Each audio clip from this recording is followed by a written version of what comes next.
예, 오늘은 제 구원 간증을 좀 하고 그 다음에 복음 말씀을 조금 나누고 이렇게 할 생각이고요. 이제 저 화면에 보여지네요. 하나님께서 인생들을 부르시는, 특히 구원받게 하시는 이런 모양은 아주 그냥 통일되어 있지가 않고 각양각색인 것 같아요. 그래서 제 구원 간증이 이렇게도 한 영혼을 부르시는구나, 이런 측면에서 들으시면 좋을 것 같고요. 제가 구원 간증을 해줬으면 좋겠다라고 하는 얘기를 듣고 어떤 말씀으로 먼저 시작을 하면 좋을까 이렇게 고민을 하다가 말씀 하나 선택했는데요. 화면에 보이시죠? 전도서 말씀입니다. 어떤 말씀이냐면, 초상집에 가는 것이 잔치집에 가는 것보다 나으니. 정말 그런가요? 모든 사람의 끝이 이와 같이 됨이라. 산 자는 이것을 그의 마음에 둘지어다. 아마 세상에서 사람들이 잔치집에 가는 것보다 초상집에 가는 것을 더 좋아하는 사람은 드물 것 같아요. 그런데 하나님께서는 그게 더 낫다라고 이렇게 얘기를 하고 있고요. 특별히 산자, 살아있는 우리는 그것을 마음에 둬라, 이렇게 하시는 말씀. 세상은 알지 못하지만 이게 그 한 영혼에게 정말 필요한 말이기 때문에 하나님께서 특별히 하신 말씀이 아닌가, 이런 생각이 좀 들고요. 그래서 이 말씀을 시작으로 제 구원 간증을 조금 나누도록 하겠습니다.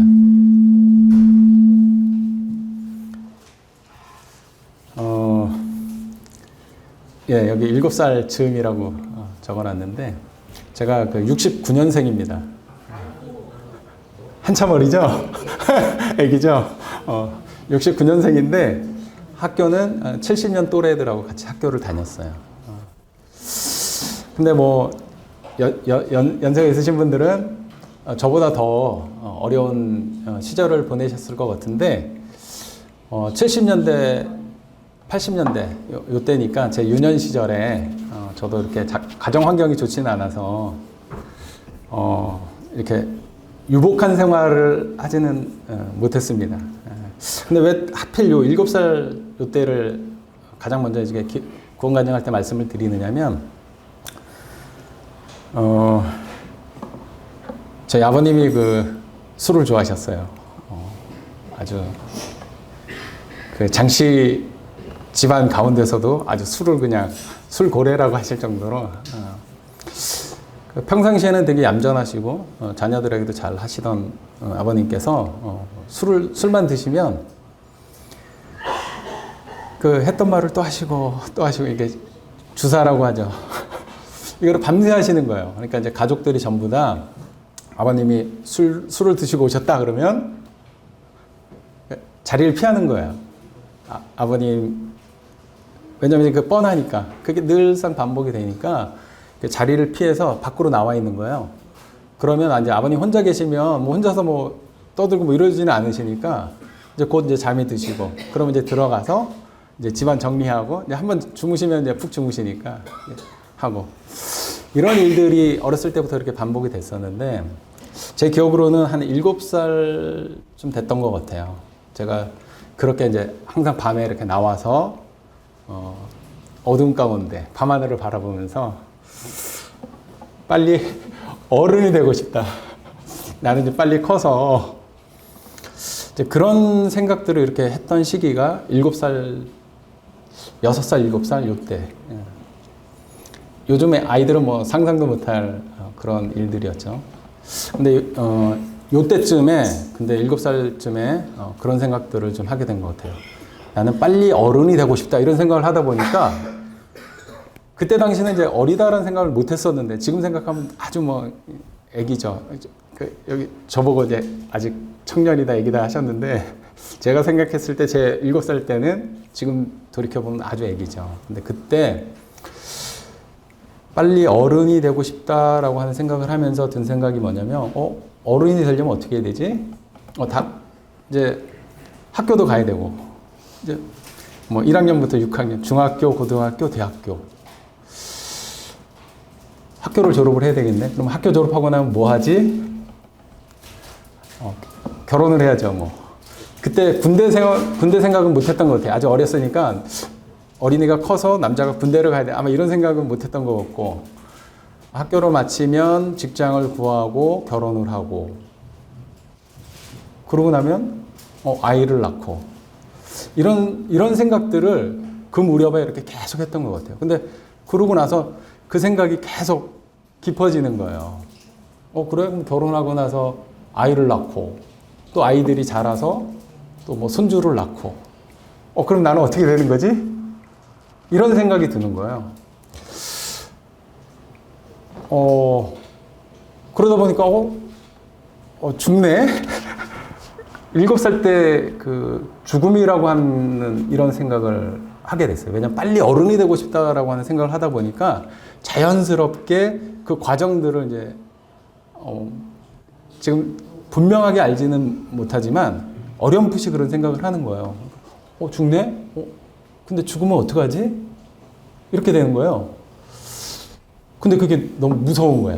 그 7살 어린 마음에. 근데 이제 뭐 제가 교회를 다니거나 뭐 이런 것도 아니고, 그때 이제 교회가 있는 것도 이제 그런 시절이었었어요. 제 개인 어린 시절에는. 교회 가본 기억도 뭐 거의 없는 것 같아요. 근데 뭐 이런 생각들을 뭐 24시간 360일 하는 건 아니잖아요. 근데 이제 그런 아버님이 술을 드시고 오셔서 저희들이 이제 그런 그 밖에 나가서 자리를 피하고 이럴 때마다 이제 그런 생각들을 하게 되고, 근데 이제 이게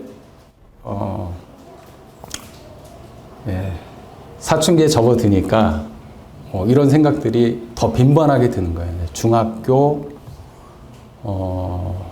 고등학교 1학년 때까지. 남자가 잘 울까요, 안 울까요? 뭐 울어도 표를 잘 안 내잖아요. 저 어렸을 때 그런 얘기 많이 들었어요. 남자는 한 3번 울어야 된다. 태어날 때 한 번, 그리고 부모님 돌아가셨을 때, 그리고 뭐 자기 죽을 때 뭐 이런. 남자가 눈물 흘리는 거를 지금은 그렇게 뭐 얘기들 안 하시잖아요. 근데 저 어렸을 때는 그런 얘기들 많이 했었어요. 남자는 이렇게 남들 앞에서 우는 거 아니라고. 근데 저는 좀 많이 울었습니다. 남몰래. 제가 좀 울어본 남자예요. 왜냐면 7살 즈음부터 이렇게 빨리 어른이 되고 싶다라고 하는 생각을 하면서부터 인생에 대해서 이렇게 계속 생각을 하니까 답이 없는 거예요. 결국에는 죽는데. 근데 다른 사람들을 보면 신기한 거예요. 나만 그런 생각을 하고 있는 것 같아요. 그래서 그 중학교 음악 시간에 음악 막 노래 부르면서 이제 배우는데 남자들이니까 얼마나 또 막 시끄럽고 해요. 근데 그 죽음이라고 하는 생각을 이렇게 딱 떠올리면 막 눈물이 막 주체할 수 없게끔 막 흐르는 거예요. 근데 옆에 다 친구들이잖아. 남자는 울면 안 된다 막 이런 게 있으니까 딱 이렇게 안 우는 척 이렇게 하면서 많이 울었었죠. 그 고등학교 때도 마찬가지고. 죽음이라고 하는 이 문제를 생각할 때마다 어떤 답이 없으니까 저는 개인적으로 너무나 무섭니다. 그리고 사람이 어떤 일에 계속 몰입을 하면, 의식 세계에서 몰입을 하게 되면 무의식 세계에도 반영이 되잖아요. 의식하는 세계 속에서 막 그게 너무나 이렇게 깊이 생각을 하면 자다가 꿈에도 그런 게 나와요. 꿈속에서 죽는 꿈을 많이 꿔요. 심지어는 제가 꿨던 그 꿈 중에서 가장 무서웠던 꿈이 하나가 있었는데, 어떤 거냐면 제가 무덤 봉분 아래 누워 있는 거예요. 봉분 아래 누워 있는데 거기까지는 무섭지가 않았어요. 근데 이제 봉분 아래 이렇게 누워 있는데 그러니까 사람이 이제 뭐,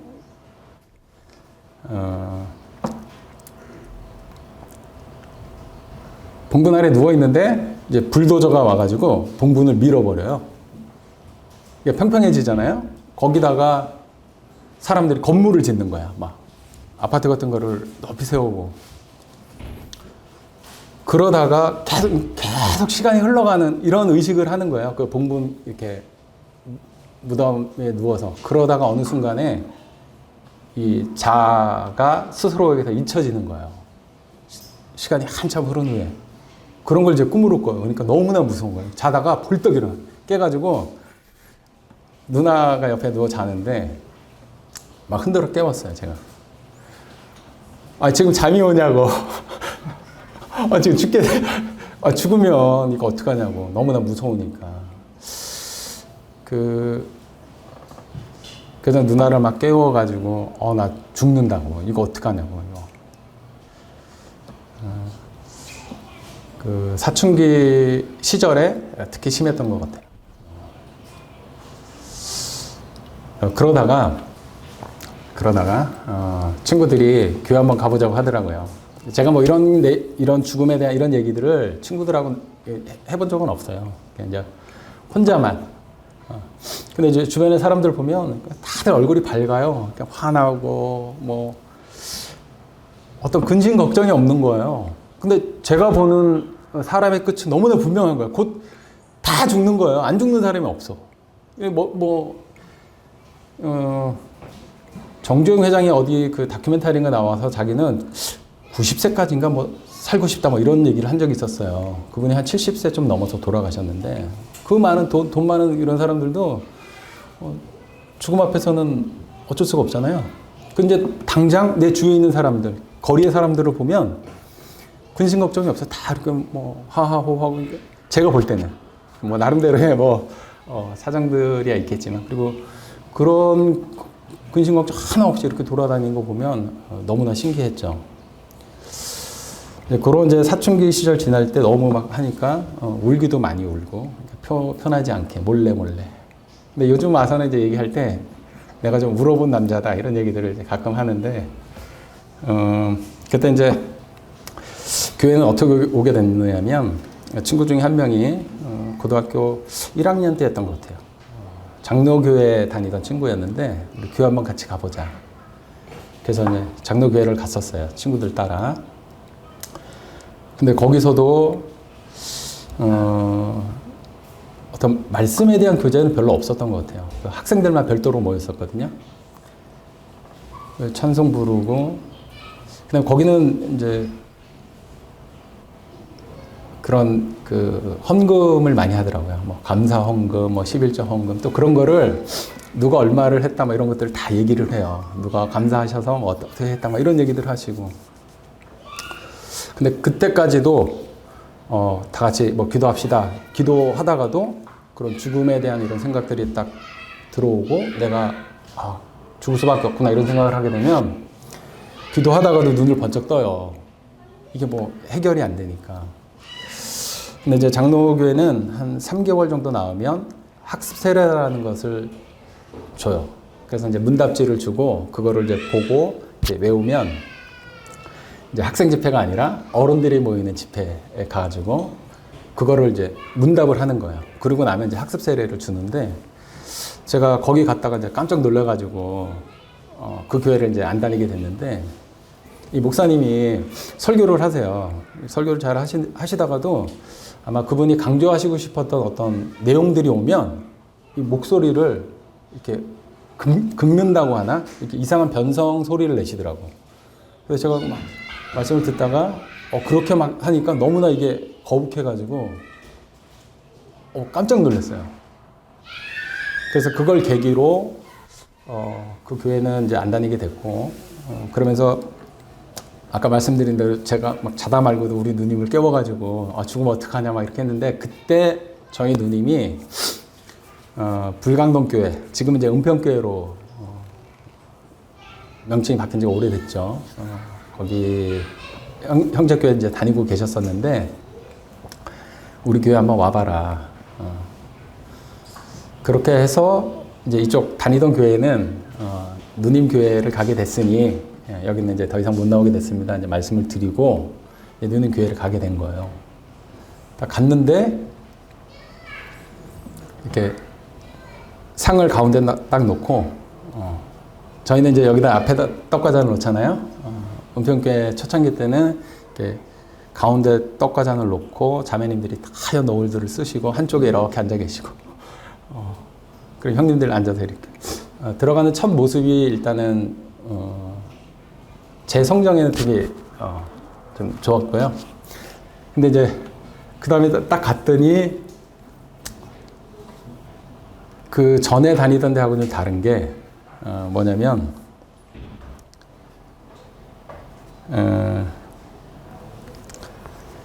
형님들이 말씀으로 교제를 해주시는 거예요. 성경 말씀으로.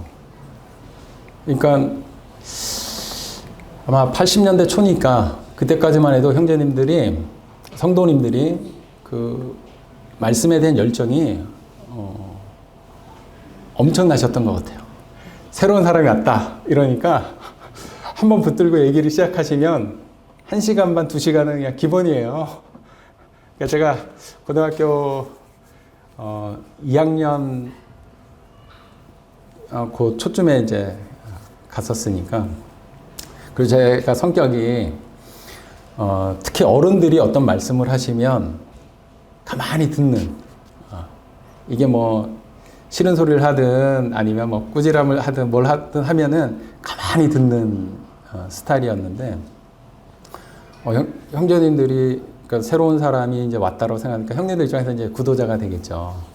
새로운 신자가 왔으니까 그냥 붙들고 성경을 열어서 계속 말씀을 하시는 거야. 뭐 처음에는 뭐 제대로 알아듣지는 못하죠. 근데 그때 이제 가장 기억에 남는 거는 몇 말씀이 있는데 태초에 하나님이 천지를 창조하시니라. 창세기 1장 1절이잖아요.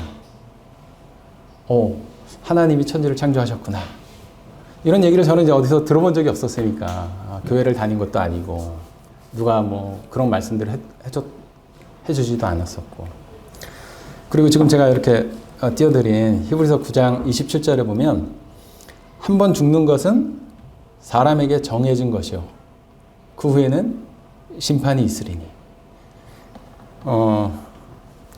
아까 저보고 청년이라고 그러셨는데 그보다 더 어렸을 때 이제 고등학교 1학년이니까 지금 보면 얼마나 어리겠어요? 그때 인생 최대의 그 목적이라고 해야 되나? 그때 인생 최대의 문제가 뭐였냐면 죽는 문제였었잖아요. 근데 여기 말씀 보니까 한 번 죽는 것은 사람에게 정해진 것이다. 이렇게 딱 명확하게 나와 있는 거예요. 그리고 그 후에는 심판이 있으리니. 이때부터 제가 성경에 대해서 듣기 시작했던 게 고등학교 1학년 때였던 것 같아요. 형님들이 한 번 안 치면 그리고 제가 처음 갔음에도 불구하고 예배 시간에 처음 갔거든요. 예배 후에 말씀 있죠. 오후 집회 있죠. 그리고 제가 누님을 따라서 수요 집회도 가고 그리고 이제 학생들은 학생회가 있으니까 학생회도 가고 그 모든 거를 빠지지 않고 다 갔어요. 그렇게 막 붙들고 얘기를 하는데도 가가지고 그런 얘기들을 다 들었습니다. 일단은 여기 한 번 죽는 것은 사람에게 정해진 것이요. 근데 저는 그 후에, 그 후에 심판이 있다. 무서워해야 되잖아요. 근데 저는 이 말씀이 약간 마음의 위로가 됐다고 해야 되나? 인생이 한 번 죽는 것으로 끝나는 게 아니고요. 저는 끝난다고 생각을 했기 때문에 너무나 무서웠었거든요. 근데 그게 끝나는 것이 아니구나. 그 후에 심판이 있구나. 제가 뭐 그때 들었던 말씀들을 다 이렇게 하려면 엄청 많죠. 왜냐면 성경을 거의 다 뭐 요한복음부터 시작해서 로마서, 뭐 에베소서, 히브리서 이런 말씀들을 막 여러 곳곳 그 하시면서 막 얘기들을 해주셨으니까 제가 고등학교 2학년 가을에 제가 고등학교 한 2학년 초에 교회를 가고 난 후에 가을쯤에 복음 집회가 있었는데요. 이때가 제가 구원받은 때예요. 어떻게 구원을 받았느냐면, 일단 여러 말씀들을 많이 들었잖아요. 많이 들었는데, 그냥 뭐, 어떤 특별한 생각들이 없었기 때문에 하시는 말씀들을 그러니까 이렇게 잘 들은 거죠. 주의 깊게. 들었는데, 이 가을 그 복음 집회 때, 강사님이 오셔가지고, 그런 말씀을 하시더라고요. 그 예화도 제가 그 전에 이미 들었던 예화예요. 어떤 예화냐면, 물에 빠진 사람을 어떤 사람이 건져내요. 건져내면 이 건져낸 사람은 건짐을 받은 사람이냐 아니냐 이렇게 물어보시는 거야. 그럼 당연히 건짐을 받은 사람이잖아요. 그리고 이 사람이 물이 다 죽게 생겼는데 이렇게 구원을 해냈으니까 이 사람은 구원 받은 사람이지 않느냐 이렇게 물어보시는 거예요. 근데 너무나 당연한 얘기 이미 알고 있었고, 근데 그 얘기를 하시는데 물에 빠진 사람이 물에서 누군가가 이렇게 건져내서 이렇게 건져 놓으면 이 사람은 당연히 건짐을 받은 사람이잖아요. 근데 이 사람은 구원받은 사람이 아니야. 이렇게 딱 물어보시는데 제가 구원받은 사람이죠. 그러면서 그런 생각을 했어요. 주님께서 이 땅에 오셨다라고 하는 이 역사적인 사실은 부인할 수가 없잖아요. 이 세상에 어느 누구도 그 사실 자체를 부인하진 않으니까. 근데 그분이 하신 말씀들이 그분이 역사 속에 오셨고 우리가 쓰는 뭐 연도라든가 이런 것들 다 마찬가지고. 근데 그분이 하신 말씀이 그러니까 그분이 오신 게 사실이고 그분이 하신 말씀들이 사실이면 이 물에 빠진 사람이 건져져서 살림을 받은 것처럼 이 인생이 예수님께서 십자가에 죽으시고 왜 죽으셨는지 성경에 기록이 되어 있잖아요.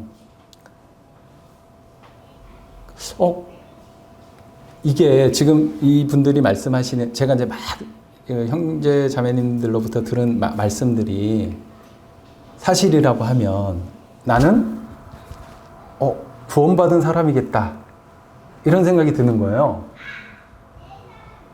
그리고 이분들이 하시는 말씀들이 허황된 얘기를 하는 것이 아니라 이루어진 사실에 대해서 증거를 하고 계시는구나 이런 생각이 딱 드니까 그동안 막 들었던 말씀들이 막 기억이 나고 하면서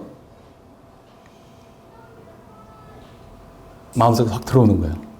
그러니까 예수님께서 십자가에 왜 죽으셨는지 그리고 단번에 그 죽으심으로 세상의 죄를 온전히 사시고 다시는 그 제사 드릴 것이 없다. 이런 일들이 다 사실이다라고 하면 나는 내 상태는 지금 어떤 상태인 거지? 이미 다 이루어진 사실이구나라고 하는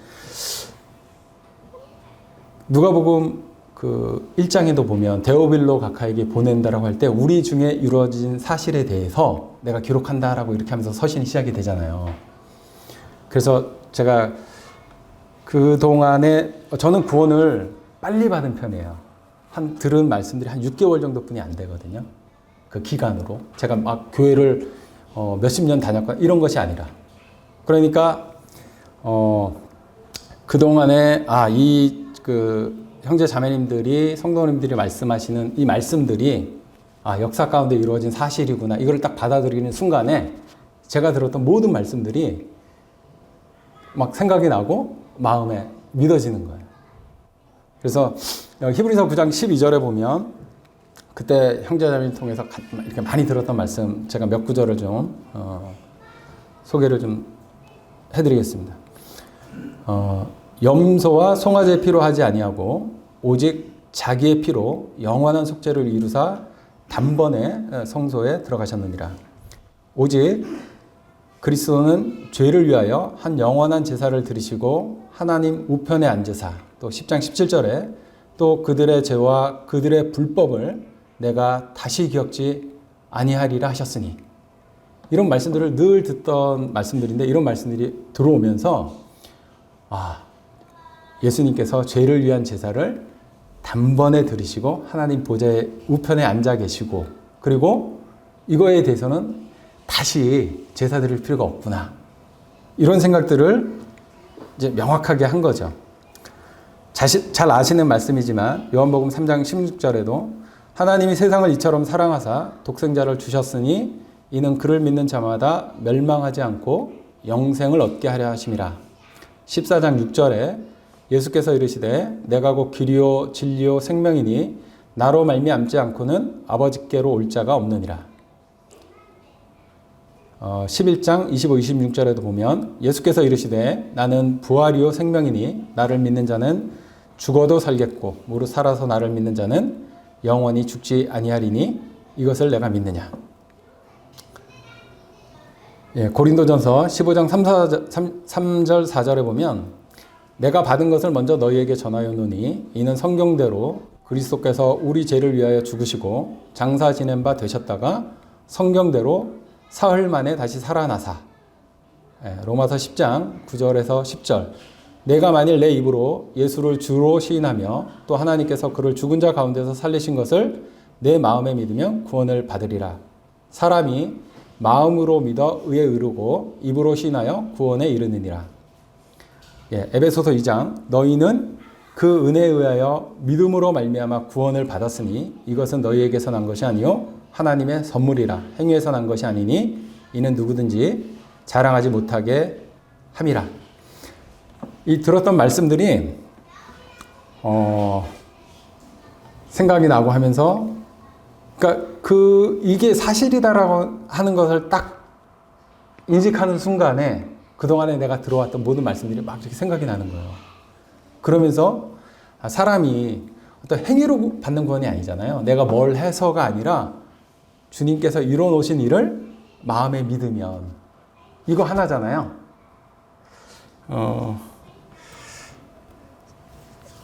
제가 구원을 딱 시인했을 때 저하고 같이 학생회를 다니던 자매가 한 명 있었어요. 자매가 아니라 그때까지는 이제 구도자였었죠. 여자친구가 한 명 있었는데, 동기가. 그 친구가 얼마 안 있다가 그 친구도 구원을 받았어요. 근데 이제 나중에 들은 얘기인데 어떻게 구원을 받았느냐 그랬더니 그 친구는 저보다 교회 나온 지 한 2, 3년 훨씬 전에 나와서 학생회 생활을 하고 교회 말씀을 듣고 이랬던 친구예요. 근데 그 친구가 그렇게 생활하면서 그 친구는 내가 뭔가를 해야 구원을 받을 수 있나 보다 이렇게 생각을 했던 것 같아요. 근데 제가 와가지고 한 6개월 정도 분이 이렇게 안 한 친구가 주님을 믿는다 이렇게 고백을 하고 나니까 이 친구가 그때 든 생각이 저 친구는 뭐야? 나는 벌써 나온 지가 한 1년, 2년 이렇게 됐는데 뭐지? 그러면서 이 친구가 생각을 달리한 거예요. 구원을 받는다라고 하는 거는 뭔가 내가 교회를 많이 다니고 뭔가 어떤 거를 해서가 아니라 믿으면 되는 거구나. 하나님의 말씀을 믿으면 되는 거구나. 이거를 딱 깨달은 거예요. 그러니까 그 친구가 그렇게 생각이 딱 바뀌면서 이제 말씀들이 들어오기 시작하니까 그 친구도 이제 구원을 시인하게 되고 구원을 받는 이런 일들이 있었거든요. 이거는 이제 나중에 들은 얘기인데, 뭐 아주 세세하게 다 말씀을 드리지는 않았지만 간략하게 제 구원 간증에 대한 얘기를 마치면서 어떤 말씀을 좀 마지막으로 이렇게 좀 드리면 좋을까 이렇게 고민을 하다가 요즘 근래에 많이 이제 묵상하는 말씀 잠깐 말씀을 드리고 마치면 좋겠다라는 생각이 들어가지고 제가 선택을 했는데요. 마가복음 14장 3절에서 제 9절까지 잠깐 읽어드리고 마무리하도록 하겠습니다. 예수의 머리에 이렇게 향유를 부은 여인에 대한 내용인데요. 여기는 대표 말씀만 적어놨는데 제가 본문을 전체를 읽어드릴게요. 예수께서 베다니 나병 환자 시몬의 집에서 식사하실 때에 한 여자가 매우 값진 향유 곧 순전한 나드 한 옥합을 가지고 와서 그 옥합을 깨뜨려 예수의 머리에 부으니 어떤 사람들이 화를 내어 서로 말하되 어찌하여 이 향유를 허비하는가?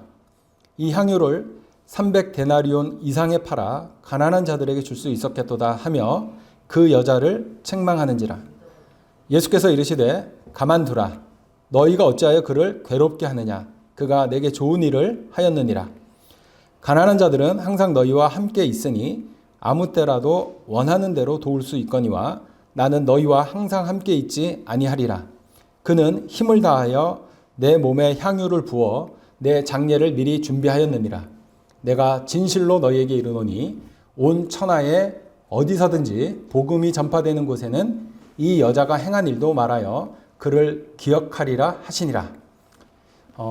잘 아시는 말씀이죠. 언젠가 한 번쯤은 들어보셨을 수도 있는 말씀인데, 우리 주님께서는 왜 이 여인이 한 이 일을 세대가 계속 반복될지라도 이렇게 복음이 전해지는 곳에서마다 이렇게 얘기하라고 했을까?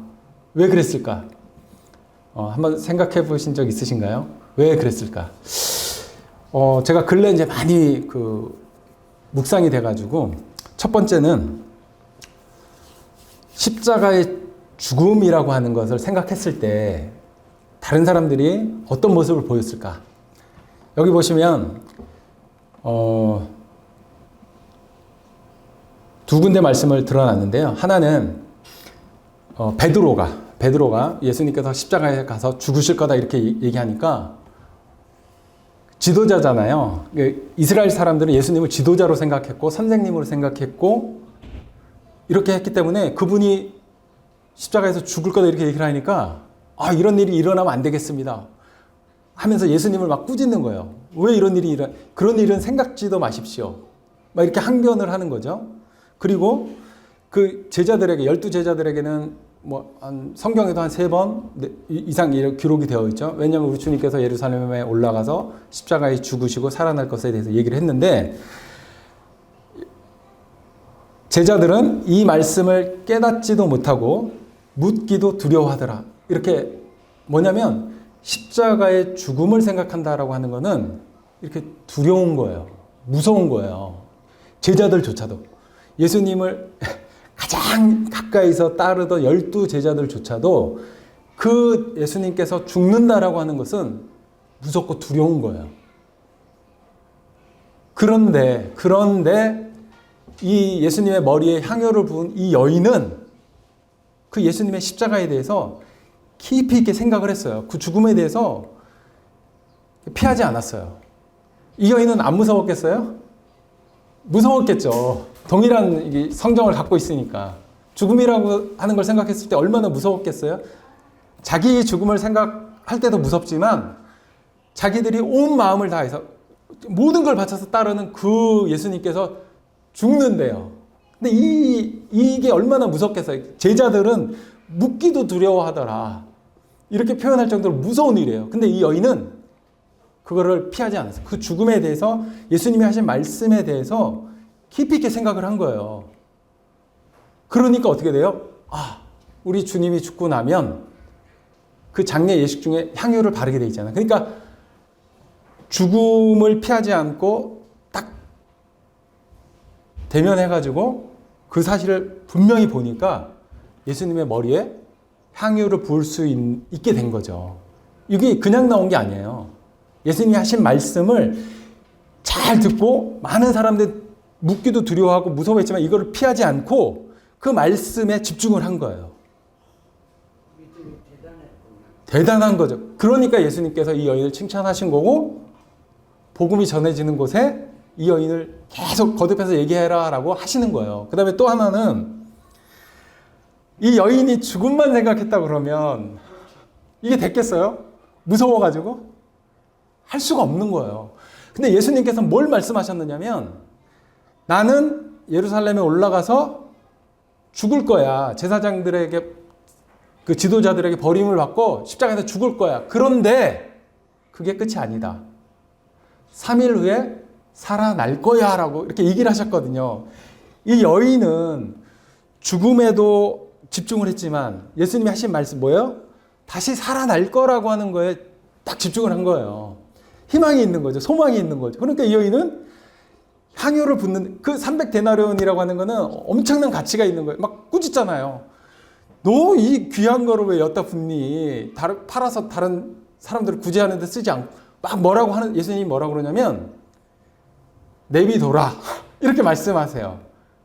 근데 이 여인에게는 이 300데나리온은 아무런 다시 살아난다라고 하는 거에 대한 소망에 비하면 이 300데나리온은 아무것도 아닌 거예요.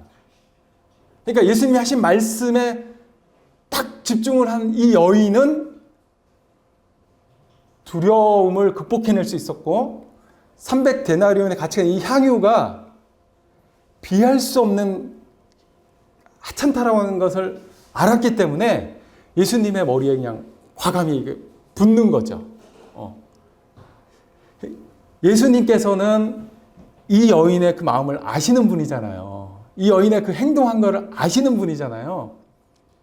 이 여인이 뭘 바라고 머리에 향유를 부었는지를 아시는 분이니까 이 여인을 칭찬하시고 복음이 전해지는 곳마다 이 여인의 이 행한 일이 전해지라고 이렇게 얘기를 하신 거라고 저는 분별이 돼요. 그러면서 제가 참 감사가 됐던 거는 뭐냐면 우리 주님께서 십자가 길을 가실 때 세상에 몰랐어요. 제자들도 몰랐고 어느 누구도 알아주지 않았어요. 근데 이 여인만이 알아줬어요. 우리 주님께서 뭐라고 그러시냐면 이 여자가 내게 좋은 일을 했다. 이렇게 말씀을 하세요. 저는 우리 주님께서 어느 누구에게 이 사람이 나한테 좋은 일을 했다. 내게 성경에 한번 찾아보세요. 사람을 향해서 이 사람이 내게 좋은 일을 했다. 이렇게 얘기한 예가 저는 못 찾겠어요. 한번 찾아보세요.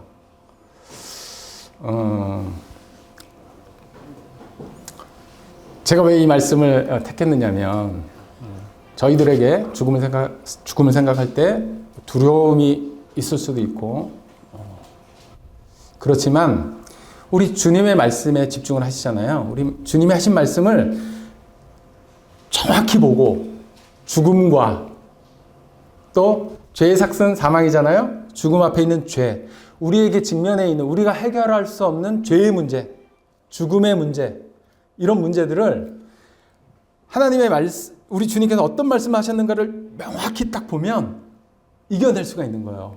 극복해낼 수가 있어요.